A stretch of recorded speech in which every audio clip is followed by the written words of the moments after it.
Et puis, toi, à côté des autres, tu es le même, c'est les frères jumeaux, ces deux-là. C'est pas possible. Éphésiens 4 nous dit quoi? Verset 17 à 31, c'est peut-être une grande lecture, mais il faut le lire pour qu'on comprenne. Voici donc ce que je dis et ce que j'affirme dans le Seigneur. Vous ne devez plus vous conduire comme les non-croyants, qui se laissent guider par la sottise de leurs pensées. Ils ont l'intelligence obscurcie, ils sont étrangers à la vie de Dieu à cause de l'ignorance qui est en eux, à cause de l'endurcissement de leur cœur. Ils ont perdu tout sens moral et sont livrés à la débauche pour commettre avec avidité toutes sortes d'impuretés. Mais vous, c'est ça qui nous concerne, mais vous, mais Dieu nous rappelle un peu ce qu'on faisait auparavant, mais vous êtes appelés à quoi? Eh bien, mais vous, ce n'est pas ainsi qu'on vous a appris à connaître Christ. Comment on nous a appris à connaître Christ aujourd'hui? Je disais avec Jean-Luc, on a un gros souci, on n'enseigne plus les gens. Les gens viennent le dimanche, ils repartent, mais ils n'ont aucune valeur de l'évangile, aucune base. Ils ne savent même plus le sacrifice, le péché, le sang, tout ça, ça sert à quoi? Ils disent amen à tout. Donc ça, c'est la proie des séducteurs. C'est la proie. Tu dois savoir ce que c'est que l'évangile. Bon, excusez-moi, j'en étais où? Mais à vous. Mais c'est pas ainsi que vous avez appris à connaître Christ. Si du moins c'est lui que vous avez écouté, et si c'est en lui que vous avez été enseigné conformément à quoi? À la vérité qui est où? En Jésus. On vous a enseigné à vous débarrasser du vieil homme qui correspond à votre ancienne manière de vivre et de se détruire sous l'effet de ses désirs trompeurs, à vous laisser renouveler par l'esprit dans votre intelligence et à vous revêtir de l'homme nouveau, créé selon Dieu, dont la justice et la sainteté que produit la vérité. Au verset 25, voilà. C'est pourquoi vous débarrassant du quoi? Du mensonge. Ce que je vous dis ce matin, c'est pas pour qu'on soit blessé comme ça, c'est pour que ça nous fasse du bien. J'ai tout le temps une plaie qui est infectée. Si tu ne la traites pas à la racine, tu ne peux pas guérir l'infection. C'est pour ça que des fois on ampute les gens pour pas que ça aille plus haut là-bas. Le mal qu'on porte, des fois, il n'est pas visuel, il est à l'intérieur. Et pour guérir ce mal-là, il faut aller au germe de ce mal-là. Et quand tu touches le germe, tu dis ah! Oui, des fois Dieu appuie sur ton abcès pour le crever un bon coup. Et quand tu acceptes, tu dis ok, guéris-moi. Vous voyez, le but de l'évangile, c'est de nous sortir des fois de nos travers, de notre quotidien, pour nous ouvrir grand et dire ah! Ouh! Mais mon pied, c'est pas bien là. Faut que je ramène, je reviens sur le chemin. Le but de la parole, c'est ça. Pourquoi aller toujours prêcher? Avant que je prêche ça, quelqu'un a déjà prêché ça, peut-être il y a 200 ans. Mais pourquoi aujourd'hui ça revient? Parce que nous, les hommes, on est des auditeurs oublieux. On a besoin régulièrement de se nourrir de la parole de Christ. Pourquoi? Pour que nous puissions changer encore d'attitude de vie. On ne peut pas suivre le siècle présent et se conformer au siècle pour être comme les autres. C'est pas possible. Tu ne peux pas être comme quelqu'un si tu as accepté Jésus. Seulement, tu dois devenir comme Christ. Tu dois le ressembler. Mais si tu es comme ton voisin, si tu picoles avec ton voisin, si tu insultes comme ton voisin, dis-moi, l'évangile te a servi à quoi? Ça ne sert à rien. Tu ne peux pas. Continuons, s'il vous plaît, la lecture. Donc, c'est pourquoi vous débarrassant du mensonge, dites chacun la vérité à votre prochain. Car nous sommes morts les uns des autres. Amen. La Bible dit, dites la vérité à votre prochain parce que nous sommes morts les uns des autres. Si je ramène ça à l'Assemblée de Christ, l'Assemblée des saints, on ne peut pas être ici ensemble, entre frères et sœurs, et se mentir, et se tricher, et des hypocrites qui ne peut pas. Parce que s'il n'y a pas la vérité, comment on va voir Christ au milieu de nous? Comment le Saint-Esprit va se plaire à guérir, à renouveler? Mais comment le Saint-Esprit qui est saint va se faire dans une telle souillure? Aujourd'hui, nous on prie avec les frères régulièrement pour que Dieu revienne à cette époque où les gens soient guéris. Qu'il y ait des témoins, des guérisons divines. La personne est venue, elle était comme ci, elle était comme ça. Ah! Elle a changé. Pourquoi? Elle a rencontré qui? Pas les hommes Christ.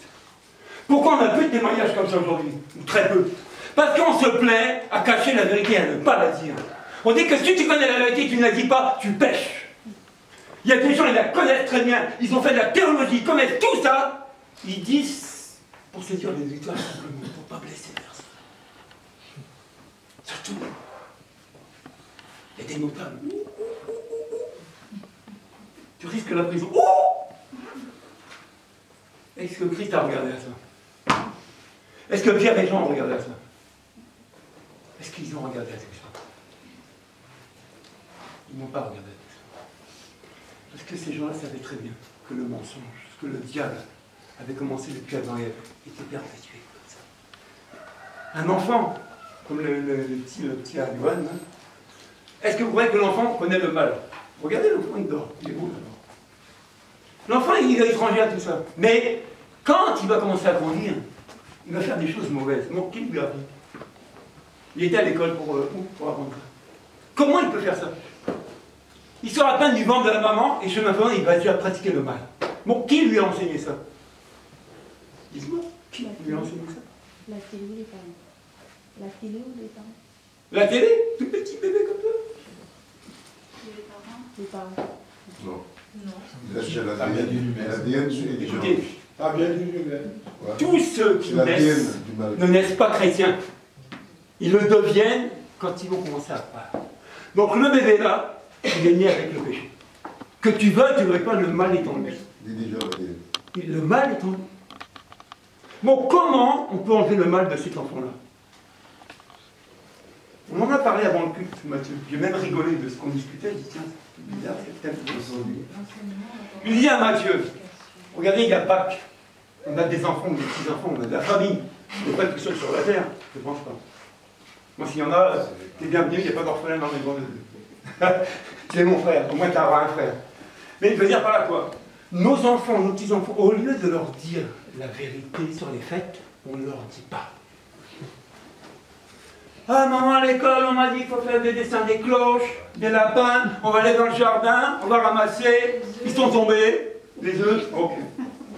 Ça, on a appris, on était grands comme ça, en scène. Mais on a rencontré ça. Malgré qu'on a rencontré ça, on continue à raconter la même histoire à nos gosses. Bon, je vous dis, le bébé, là, quand est-ce que le mal va partir? Si on le fait grandir comme ça.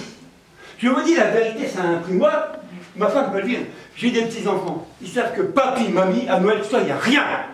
C'est simple, rien. Ah non? Je ne vais pas continuer à perpétuer des traditions qui n'ont rien à voir avec la Bible, et puis je vais dire que j'ai la vérité, mais c'est quelle vérité que je porte? Elle est bizarre, ma vérité. Un coup, je suis vrai, un coup, je suis faux. Un coup, je dis oui, un coup, je dis non. La vérité, ça se paye, ça a un prix. Pendant un temps, ta famille va te bouder. Mais il y aura un temps aussi où ta famille va t'apprécier. Parce que c'est ça, Christ. Christ, il te sort des milieux des païens un an. Mais après, il te renvoie. Pourquoi? Parce que quand tu as été changé, quand tu portes la vérité, il va te renvoyer éclairé les tiens. Il veut que les tiens soient sauvés, mais sur la base de quoi? Pas de la tradition, de la parole. Ma belle-mère qui est âgée, elle sait très bien ce que je fais. Je ne vais pas au cimetière, me mettre sur la tombe, arroser les fleurs, puis parler à mon beau-père. Elle le sait. Bah oui, mais attendez, qu'est-ce que je vais gagner à faire ça? Les gens, quand ils sont vivants, ils ont besoin d'une chose, je vous le dis, je vous le redis, ils ont besoin d'être aimés. Les yeux sont fermés, c'est fini, tu ne peux plus l'aimer. Tu l'as maudit, elle vivait, elle n'est plus. Tu peux lui demander du haut en bas tous les jours à pleurer pardon, ça ne changera plus personne. Par contre, va pleurer devant Dieu parce que tu as été méchant avec la personne. Lui, il te pardonne, il te guérit. Je lui dis, moi j'ai vécu des choses comme ça, c'est pas que je vous en parle. Le lieu où il y a le plus d'hypocrites, je vais vous dire où il se trouve, c'est les cimetières. Tout le monde vient pleurnicher le défunt, tout le monde. Et la moitié des personnes là, ils l'ont maudit, ils l'ont sali. Je vous dis, ça c'est le mensonge en puissance qui agit. Je ne dis pas, ce que je vous dis, c'est pas d'aller tuer les gens pour leur dire bande d'hypocrites, sortez de là. Il peut dire à ma femme, moi, je veux que Dieu fasse une grâce. Une belle grâce. Vous savez quoi? Bon, peut-être que vous allez me traiter de fou, mais vous ne serez pas les premiers. Je dis, moi, je souhaite, quand mes yeux se ferment sur la terre, le jour de mes obsèques au cimetière, je sors du cercueil. Et du doigt, je dis, hypocrite! Et après, je repars dans la boîte. Là, j'ai des idées comme ça. Mais bon, chacun ses idées. Mais ça ne sera pas pour les tuer. Hein. Ce sera pour leur dire, arrêtez ça. Aimez-vous. J'ai une famille. Et malheureusement, la famille, on se rencontre seulement quand il y a un décès. Quand on est vivant, on ne se parle pas, on ne s'appelle pas, on ne se visite pas, donc on est des étrangers. Quand il y a un défunt, on est tous là.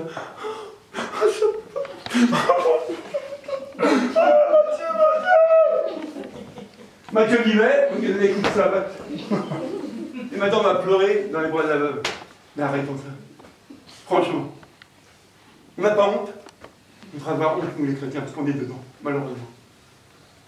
Tu n'as pas fait, c'est pas la peine de faire du spectacle. Tu n'as pas dit, c'est pas la peine de mentir. Quelqu'un que tu n'as pas vu depuis des années, tu le croises dans la main. Oh, on pensait à toi, justement. Monte. Surtout si tu lui dois quelque chose. Ah, t'es pas oublié, hein. Ça fait 20 ans que tu dois 10 000 balles. Mais il y a pas tu peux le dire. Bon, comment je vais m'en sortir de ce sabbat? Il sait que je suis chrétien. Oh là là, c'est chaud. C'est de l'hypocrisie, on bloque. Ça fait sourire ce que je dis, mais on a besoin d'entendre ce que je vous dis. On n'est plus à rigoler aujourd'hui. On est arrivé ici à Bretagne. On a montré dimanche passé à l'Assemblée Générale la vision. Le champ, il est immense. Même la sœur Sonia, elle est là-bas.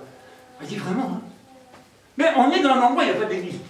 On vient d'arriver. Vous croyez qu'on va s'amuser à faire les hypocrites, à se mentir les uns les autres, mais on va gagner quoi? On va rien gagner. Parce que les gens qui ne connaissent pas l'évangile, moi j'étais de ceux-là, quand ils viennent dans un lieu comme ça, ils disent rien, ils ne connaissent pas. Ils te regardent, ils t'écoutent. Ah. Et comme on dit souvent, il y a les montagnes, c'est bizarre, comment? Il y a que les montagnes qui ne se rencontrent pas. Tu retrouves la même personne ailleurs, tu es en train de faire des histoires. Oh, c'est pas lui qu'on a vu là. Eh, je sais pas. C'est lui qui veut. Je veux ce qu'il veut. Et franchement, vous voyez, c'est quel témoignage qu'on a fait? J'essaie de réaliser. On a dit quoi? J'ai dit quoi? Dans les actes, soyez mes témoins pour moi. Là, à Jérusalem. Sois un témoin chez toi d'abord. Dans ta famille, dans ton foyer, dans ton travail. Sois un témoin de Christ. C'est pas la